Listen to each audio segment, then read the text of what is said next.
Today, when Biden was on the train tour, he was talking about the economy. Listen to this. We inherited the worst recession, short of a depression, in American history. I was asked to bring it back. We were able to have an economic recovery that created the jobs you're talking about. We handed him a booming economy. He blew it. It wasn't He booming. blew it. We brought back, I was asked to bring back Chrysler and General Motors. We brought them back right here in the state of Ohio and Michigan. He blew it. They're gone. He blew it.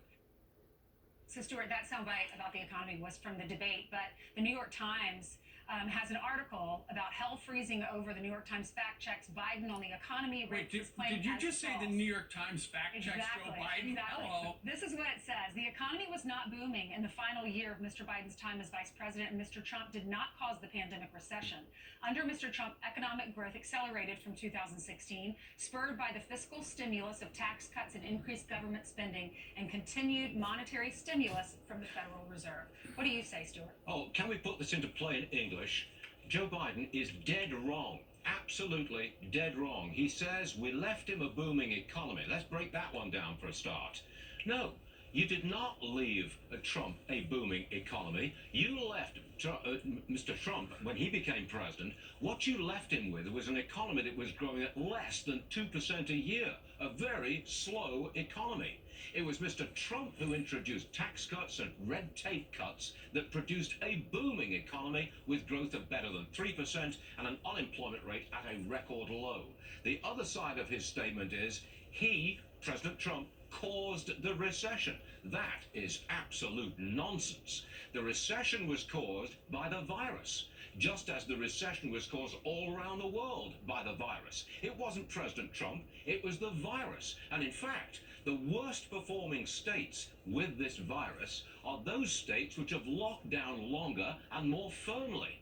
It is the Democrats who have produced a lot of this really bad economy that we've known since March. But I gotta tell you, Ainsley, we are now recovering rapidly from that economic downturn. We have a booming economy right now, and it's President Trump who has engineered that. Biden is dead wrong on the economy. And I think it's a little insulting to the American audience that they can pick up on it. It's like blaming Barack Obama for the Great Recession. It wasn't his fault. He came in, did it, and what he did after he's accountable for it, just like Joe Biden was in charge of the $800 billion stimulus, and there were no shovel-ready jobs. Where'd that money go? That's worthy of examination. But I think we're all smarter than that, especially looking, Stuart, as you have said, and the economist experts believe that we're going to see huge growth in the third quarter because we had such amazing loss. And when you have double-digit unemployment and you get it down to single-digit unemployment, of course you added a lot of jobs. But when you inherit 6% and you get it down to 3%, technically you're not doing it, but it's a lot harder to get that extra 3% down for unemployed.